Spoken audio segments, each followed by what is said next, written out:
Have you ever waited for years for something to come to fruition, only to recognize that it actually happened in God's perfect timing? Today we're talking with Brett Varvel about his filmmaking journey and the timing of his dream project, releasing in theaters today, Disciples in the Moonlight. We'll talk about challenges in filmmaking, the challenges of directing and acting in the same project, and more. But first, if you're finding this podcast helpful, take a moment to follow or subscribe so you don't miss an episode. And if you think others would be interested in listening, please rate and review to make it easier for others to find. You can leave a review on Apple Podcasts, Spotify, or podchaser.com. This is the Faith and Family Filmmakers podcast, helping filmmakers who share a Christian worldview stay in touch, informed, and inspired. Quiet on set. Rolling. Your hosts, Geoffrey and Jaclyn Whitt. Hey, this is Jeff. Welcome back to the Faith and Family Filmmakers podcast. We're excited to be with you again today, and we've got a special guest, Brett Varvel. From the age of 5, Brett knew he wanted to be a filmmaker. The son of an internationally known cartoonist meant that Brett was constantly surrounded by storytelling. The love of the craft propelled him to chase his dreams from a young age. After graduating college at Ball State University, Brett had already won a regional Emmy Award for directing and was also a 2-time David Letterman Scholarship winner. Brett went on to create his own production company, House of Grace Studios, and is now a director, actor, and writer. Brett has the unique ability to excel both behind and in front of the camera. Welcome to the podcast, Brett. Welcome. Thank you guys so much for having me. It's an honor. So how did you even get started? I mean, I read in the bio that your father was a cartoonist, but that doesn't necessarily launch you into this career. So where did that all start for you? Well, what started for me as a child was the fact that I grew up in not only a Christian home, but a very creative home. So the fact that my dad drew cartoons for a living, it was not, out of the realm of normal possibility for someone in our family to want to chase an artistic career. And so we were encouraged from when we were really little to draw, to write, to act, to pursue music, and all kinds of different things. And we loved movies. I've always loved movies as a kid, and it was just one of those things that I was constantly drawn back to story, constantly drawn back to the art of film. And my dad really encouraged us to pursue that, and so that took shape in grabbing the home video camera. Making a lot of mistakes along the way with that home video camera and figuring out how to edit on, this is back on like VHS, and how to, start and stop recording at the same time to transition the data, and all kinds of different, techniques that I'm grateful to have learned in that way, but was constantly fascinated with how do I take this medium of art and how do I tell a story? And when I was 18 years old, I had an opportunity here in Indiana. They used to have these statewide arts competitions where anyone from the state of Indiana who's a high school student could submit a piece of art. And it could be a 2D, 3D piece of art. It could be music, video, performance, dance, whatever the case is. But we all had to create that piece of art based on a theme or a word. And the year that I was a senior in high school, the word was change. And immediately I had these flashes in my mind of creating a short film that depicted what it was like when I came to faith in Jesus Christ.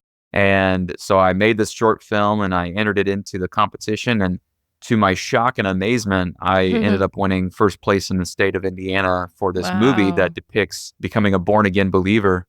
And at the awards ceremony, I heard about a janitor who peeked his head in while my film was playing and heard that he ended up giving his life to Jesus. And all of a sudden, my young, dreams and aspirations of going to Hollywood and becoming a film actor or film director, it all changed in that moment. And it was this clear call from the Lord of taking the talents and abilities that He's given me to proclaim His gospel and His message to a lost and dying world through the art of film.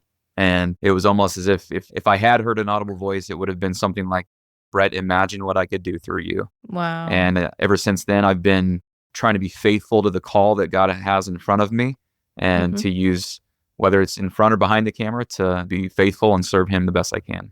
Wow. That is incredible. What a testimony.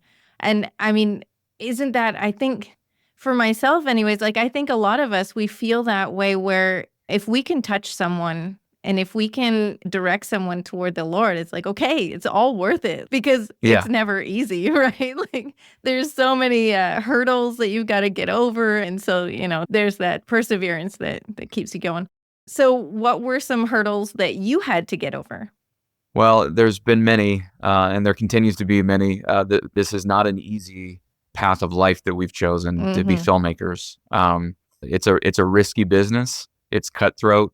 It's all of the things that a lot of industries face, but with entertainment specifically, you are at the disposal of people's acceptance and people's voting of confidence with their, buying your product or saying that you're worthy or valuable enough, and all of these things that can be really damaging, especially someone who is a follower of Jesus, where we seek to have our identity in Him. I think that was one of the things that I faced very early on in my career was this constant tug of war in my heart of not seeking the praise of men, but only trying to be faithful to who I am as a Christ follower. And because I'm already accepted and valued in the eyes of Jesus. And that's a hard struggle and continues to be difficult in trying to create content. But the thing that I continued to come back to was the Lord, through His word, through people, through circumstances of me making movies, continued to affirm to me that He had given me a specific skill set that He hasn't given to other people. The question is, how faithful will I be? And also, to a certain extent, how badly do I want it?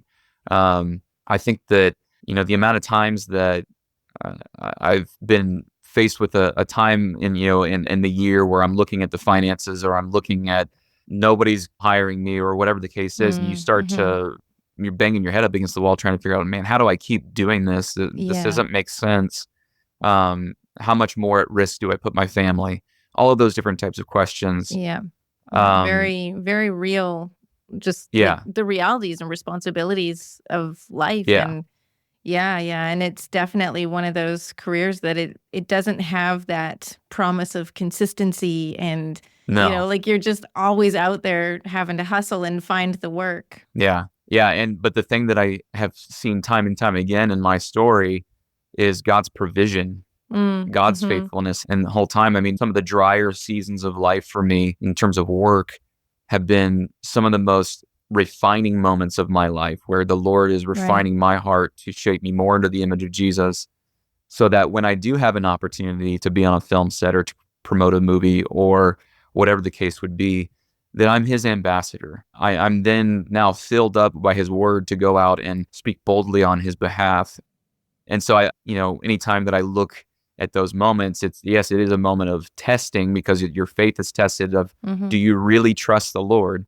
But also it's those moments of asking the Lord, okay, what in my heart right now needs to be taken out? What are you refining in me that does not mirror Jesus? So I think it's kind of a both and. Yeah. And asking that question is the important part, because I think, especially when I think back to in my early walk with the Lord, it was more just like me freaking out, like, what's happening? Do you see this? And then having to go through that and getting a track record with the Lord to see, oh, yeah, okay, I can trust Him. But even now, like my flesh still wants to freak out and have that little tantrum. But, being able to step into my faith and look back and be like, okay, so He's done this and this and this and this. He's fully aware of what's going on. He already has a plan. I just have to trust it. And also, I'm going to ask, what am I supposed to be learning right now? And is there something I'm missing? Like, help me understand, because sometimes He is waiting for us to learn something or grow before He moves us into the next phase, so that He knows that we can handle it. Absolutely. Yes. So, Brett, you've got quite a variety of projects in your history. Of course, as an actor, our listeners have seen you in numerous movies, but also as a director and a producer. Tell us about some of the projects you've done and are working on with regards to your own productions. Yeah, so this has been kind of a crazy stretch of years for me. The interesting thing is that when I went off to college, acting really wasn't even on the horizon for me. Interesting. I didn't go to college to learn the trade of acting. Not professionally trained as an actor. That was always the childhood, first love when it came to film. but I really fell in love with directing and wanted to learn that craft specifically.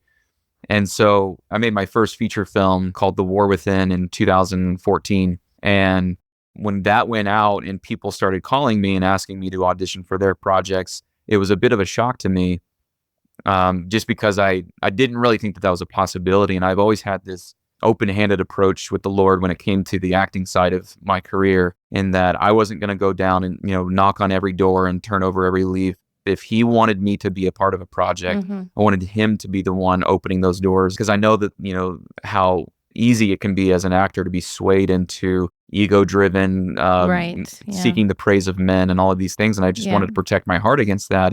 But God in his goodness has opened up a lot of cool opportunities for me to do what I love to do in the form of acting, by being able to work with the Erwin brothers on American Underdog, where I play Steve Mariucci, or whether it was working with Jimmy Womble and Marty Roberts on Running the Bases, where I got to be the lead of that film, or Rich Cristiano, where I got to be the lead of his film, Play the Flute, and others as well.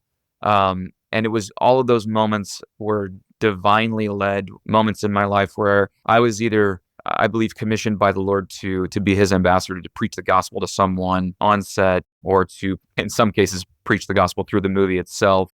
Or there were moments where people were pouring into me, and it was just that mutual discipleship and evangelism kind of going hand in hand, that I praise God for all of those opportunities that he's given me. The Faith and Family Summer Screenwriting Bootcamp is coming up on July 28th. 3 live online masterclasses in one day. Learn how to polish your screenplay with Jaclyn Whitt. Write deeper characters with biblical techniques with Sean Gaffney. And write to produce your own story with George Escobar. It's a rare thing to advance your screenwriting skills this much in one day.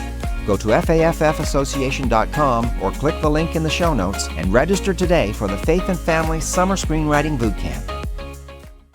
And for the past 10 years, I've been working on a lot of other people's projects, and it's been a blast. But in the back of my heart and my mind the whole time, I had this movie that was I had a big burden on my heart about, called Disciples in the Moonlight. And I wanted to see this movie come to life so badly. And we tried year after year to get the funding, to get it off the ground. And it was just this elusive thing that I didn't know if it was ever going to happen. And by God's grace, in 2022, the funding finally came in, and the team that God wanted to be a part of this project, and I truly do believe that our cast and crew were divinely placed. They were assembled. We shot the movie, edited the film, got it, through 2023 through post-production. And now, I can't believe I'm saying this, but in July 17th, the movie hits theaters nationwide. And It's just been kind of a whirlwind of an experience to see how God was in the midst of all of it, and all of the confusion and frustration that I was experiencing over those 10 years of wanting to do my own movie, seeing how he was shaping my heart to be ready to make it, but then also preparing the culture, I think, to receive it, as this movie is very much a what if scenario. And, if we had made it 10 years ago, I don't think the culture was ready for it. Yeah, I was just going to say, if this came out earlier, it may not have the same impact that it would today. Absolutely not. Absolutely not. In fact, we were told when our first big attempt at launching this movie was back in 2015. The premise of the movie is, what if the Bible was illegal? And it specifically focuses on the 7 Christians in the United States of America who are tasked with a mission to smuggle the Bible to underground churches in neighboring states. And when we pitched this idea to investors or potential crew members or whoever we were trying to get a part of the project, people thought, that's it's a clever idea, but that'll never happen. And people got so hung up on it'll never happen here in the United States that they didn't even really take time to look at the story, because the story is not so much focused on this. We're watchmen on the wall saying we need to change this, or persecution's going to come, or it's persecution is happening now. Or that wasn't really a driving motivation for us. The driving motivation was for people to examine their heart. How would you respond if the Bible was illegal? What would you do? And once the culture changed and the Lord has allowed certain things to happen, even here in the United States, all of a sudden people have been so much more receptive to the story. And those who have seen the movie so far have told us they felt like they were in the story. because it felt Right. very relatable to them. Interesting. And that's just a testimony to God's providence throughout the making of this movie. Amazing. And yeah, like the thing as a storyteller is to ask those what if questions, not would this ever happen, but what if it did happen? You Yeah. know, like just suspend that disbelief for a moment. What if it did happen? Then let's follow that through to the end to see what are the different outcomes that there could be, because the different characters are going to respond differently and stuff like that. I'm very curious to see it because some of the people that we've actually had on our podcast are involved in this project. We've had Stephanie Parker and Zachary Horner. They're part of the project. Stephanie is one of the actresses. What role does she play? So she plays Danelle Thornton in the movie, and so she's the wife of one of the other main characters in the story. She plays a little bit of a rough character, which is a little bit out of the norm of Fun. the types of characters that Stephanie usually plays. Yeah. But she just knocked it out of the park. I mean, Nice. she was incredible. Gives such a powerful and emotional performance, and a relatable performance. I think to your point of her character responds to this scenario very differently from some of the other ones, and she's a broken person. And I think that we live in a day and age where it's not sunshine and rainbows for everybody. In fact, people are starting to be a lot more honest in the society about how broken they are and how desperately in need of help they are. And that's Danelle in the movie. And Stephanie just did an amazing job bringing her to life. Fantastic. Yeah, and Zachary did the music for it, like the composing, right? Yes. Zachary is just an incredibly talented young man. It was one of those really difficult tasks to find somebody who could take. So just for some, insider baseball, since this is a filmmaker podcast, this was the first movie that I have edited that we did not use temp music or anything throughout the course of the edit. So it was dry and raw when it came to Zachary. Wow. And so for him to literally have nothing to go on other than the visuals and my direction, he brought a score to life that is so gripping, so emotional, and so big, which is one of the things that I think is really intriguing about this as a faith-based film is there's not many action, suspense, thriller, faith-based movies. Right. And you would never guess that this was a low-budget independent production. And that was really attributed to Zachary's incredible music. Awesome. I can hardly wait to see it. Music and sound make a big difference in the perceived production value of a movie. Absolutely. And our sound designer, Nathan Ashton, who has worked on so many movies, just did an unbelievable job bringing the sound to life. And that was one of the things that I sat down with my whole team before we started this process and showed them my director's mood book where I explained to them the various aspects of the movie and what my vision was. And one of the aspects of the movie, I called sound as one of the characters and wanted people in the audience to experience the world through the sound itself. And Nathan did an unbelievable job immersing you in it. And I think that's attributed to some of these audience reactions that we've gotten where people have said they feel like they're in the story. And I think the sound and the music have a lot to do with that. Cool. I was going to ask, actually, you mentioned something a few moments ago about editing. While most of the people listening to this are hearing audio only, I can see in our interview here some pretty big monitors behind you. And I was going to ask what personally your part is in post-production. Yeah, so I obviously served as the film's director, but then I also edited the movie. I took on that task and was blessed to have Josh Strakowski, who's the writer, and my brother who plays, so Josh wrote the movie and then also plays one of the characters, and then my brother plays JJ, who's my character's brother in the movie. But my brother is also an accomplished editor, and so they were kind of my editing team as well to give critiques and feedback and shape the story before we passed it off to visual effects, music, sound, and color. Nice. Cool. We need more movies like that, more of the action and the thriller. And, I think it's great to expand because it's not, I don't think that there's necessarily a just specific Christian genre. It's like, okay, so it has a Christian message, but there's a lot of genres that we can put that message into, right? So, yeah, I appreciate that you pursued this project, that you didn't give up on it, even though it took a long time to come through. And it's interesting when I hear so many people saying, oh, it took a long time to get off the ground. I didn't know if it was ever going to go. And that's actually encouraging for me because I have a lot of projects that I want to get off the ground and I want to see them go. And of course, I'm impatient. I don't want to wait. But This reminds me like these kinds of projects take time, and I just need to be patient and wait on the Lord for his timing. And, like we were saying, it means more coming out now than it would have if it had come out 10 years ago. Absolutely. And throughout a lot of this process, I kept going back to the story of Joseph in Genesis and was just struck with how often throughout Joseph's life, in the midst of moments when he's betrayed by his brothers, sold into prison, betrayed by Potiphar's wife, in prison, and it says that the Lord was with Joseph. Yeah. And the Lord was not shocked or confused by anything that was happening to Joseph, but he was preparing him for something that he had for him years down the road. Yeah. And that's something that in our American society is hard for us because we're ready for it now. We want, exactly. we have a very fast food mentality to the way that we do life, but that's not the way that God works. God works in various ways and different timetables. And I believe, again, not just from the refining that he was doing in my heart over the course of those years, but preparing the artists that were going to be a part of this project that I didn't know yet and would not have known if we were successful in 2015.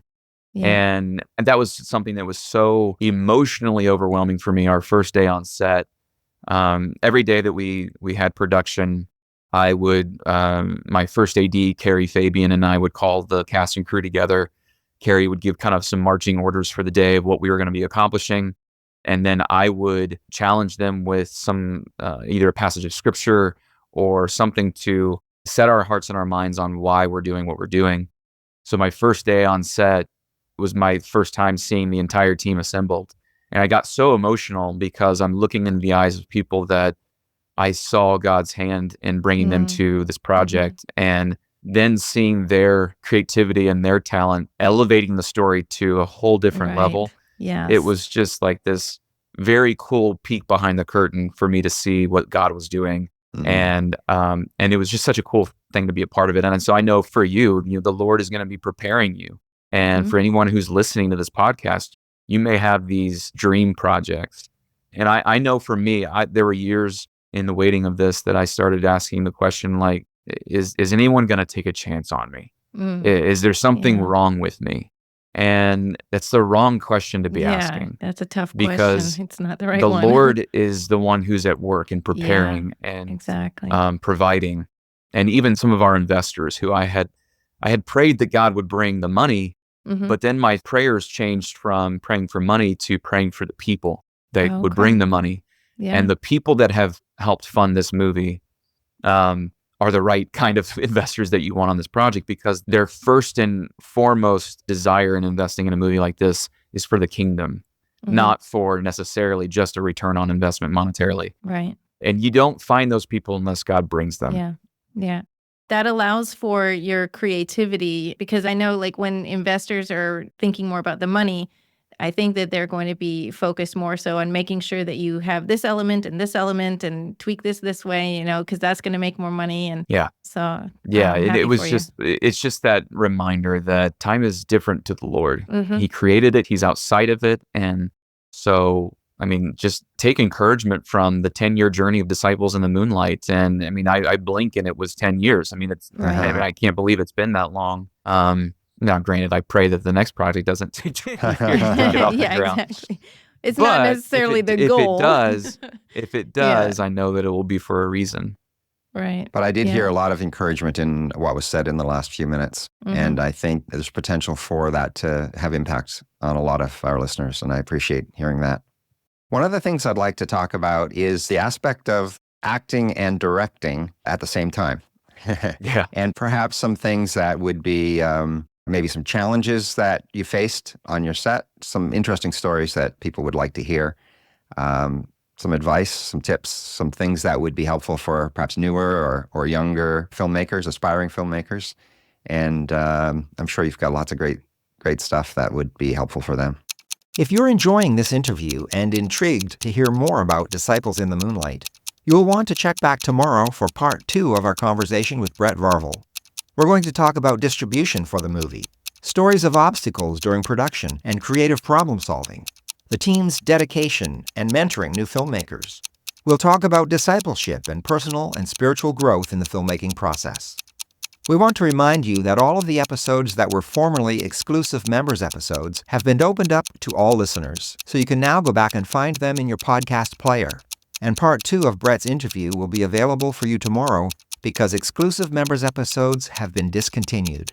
If you do want to support the podcast, you can simply go to faffpodcast.com/support and leave a tip. Yeah. So, acting and directing in the same project. This is my second time doing this in a feature film. My first feature film, The War Within, I directed the movie and I played the lead actor. And this time around with Disciples in the Moonlight, I directed the film and I play the supporting lead in the movie. So this time around, I knew a little bit about what I was getting myself into. And part of what I did in the pre-production process was really pressed into trusting my team and casting a vision in their minds, making sure that what I saw and heard in my head, they understood and they could take that and run with it. And it got to the point where, a lot of days on set, I was not so concerned and having to go over the shot list with my DP constantly or check balances with my gaffer or my wardrobe department or whatever the case would be, because they already had the marching orders, so to speak. And I did my best to try to just encourage and inspire them to go do what God has gifted them to do.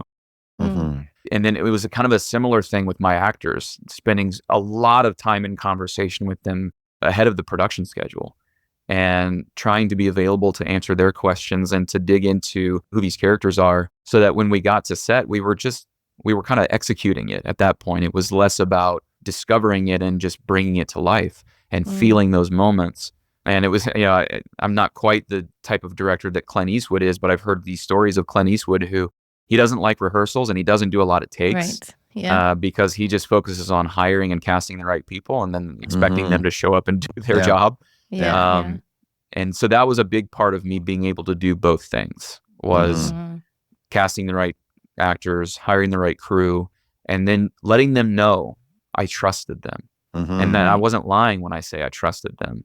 And that confidence boost in them really freed me up to focus on the directing and acting at the same time. But I will say that the challenges that I experienced was it's very difficult to be present in a scene as an actor when you're also directing the scene. I bet. I can imagine. There were times that I worried that I was shortchanging my scene partners and that I wasn't giving them everything as an actor, because I'm also got the gears turning as the director in the back of my head. You'd have to ask them what they thought about it if I was shortchanging them as an actor. But at the same time, I had lived with this story for so long that I knew what I wanted. And there were a lot of scenes that I didn't even have to go look at monitor or see a playback. I knew we had captured it just by the feeling of it. Yeah. Which was a very rewarding experience to not only see a lot of these scenes come to life behind the monitor, but to live it. To something that had only existed in my head for, at that time, 7 years, but then to actually experience it come to life physically was a very, very cool experience. And it wasn't uncommon for me to ask for feedback from my actors in those moments of saying, hey, how'd you feel about that? And I love it when an actor asks for another take, because that tells you they've got another idea or something else in the tank that they want to exhaust before we move on. And so it was that kind of dual thing of trusting your team, but then knowing when I needed to stop and take a moment. There was one day on set that we were at a location that I had not scouted. There were some changes in the schedule and we had lost the location. And so there I am, I'm at a location I'd not scouted, not prepared for. And I'm in these scenes and they're very emotional scenes. And about halfway through the shoot day, I asked my first AD, I said, Carrie, I need like 5 to 10 minutes by myself. And I just need to go like collect my thoughts and go pray. Because I knew if I had just kept bulldozing through it, I was going to jeopardize the scene both as an actor and a director. And so I was able just to kind of quiet my heart. And thankfully I had a very patient team. And when I came back, we were ready to roll, and the scene ended up coming out better than I had, originally intended, which was another stroke of the incredible team that I had around me. So yeah, I mean, it's something that for whatever reason, the Lord has gifted my brain to be able to think at the same time as an actor and a director. And I think part of it is having directed movies before I acted and then acting in movies while I am directing other projects. Those two muscles, so to speak, inform the other. My acting informs my directing and vice versa. And I don't think I'll do it for every project. It's exhausting. But for those types of moments where the Lord, again, puts that in front of me, I go back to what I said earlier. My desire is to be faithful. And knowing that it's not about me. And if there's moments where I should only direct or only act, I'm going to serve the Lord however I can in those moments. Yeah. Well, thank you. Before we move on and finish this first part of our interview, let's take a moment to tell our listeners about Disciples, the release dates, any information or links that you'd like to send them to. Yeah, so I'm so excited because we've partnered with Pinnacle Peak Pictures and Fathom Events to bring the movie to theaters nationwide July 17th. So the cool thing about, so a typical Fathom release traditionally is 2 nights in the theaters. But they believe in this project and are very excited about it, and they've guaranteed us a week at the box office. Wow. So the movie is guaranteed to run July 17th through the 24th in theaters across the country. Right now, we're in 1,000 theaters, and that list can continue to grow. And the other cool thing right now is that tickets are already on sale. So people can go right now. Yes, thank you. People can go to fathomevents.com and go to Disciples in the Moonlight at Fathom Events, and you can buy your tickets right there. And you can even just enter your zip code into the website there, and it'll pull up any theaters that are around you. And so we're encouraging people to buy tickets early. That lets theaters know that this is a movie that they're going to sell popcorn at, and that it's a movie that they might want to show for multiple days after the 24th. And so, we're encouraging everybody to go to fathomevents.com now, buy your tickets, or you can also go to disciplesinthemoonlightmovie.com. We've got a bunch of clips and images and articles and endorsements and all kinds of things that people can find at that website. We'll get those links in the show notes as well. So perfect. If anybody's needing to look that up, please take a look at the show notes and you'll find the links. Well, thank you so much, Brett. I've really appreciated this conversation. Thank you. Very interesting things and valuable information for our listeners. And we'll look forward to talking with you more in our next half. Thanks for listening to the Faith and Family Filmmakers podcast.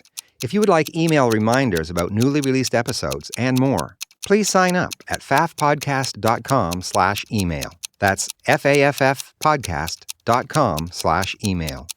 Bringing filmmakers together for faith and family. That's a wrap.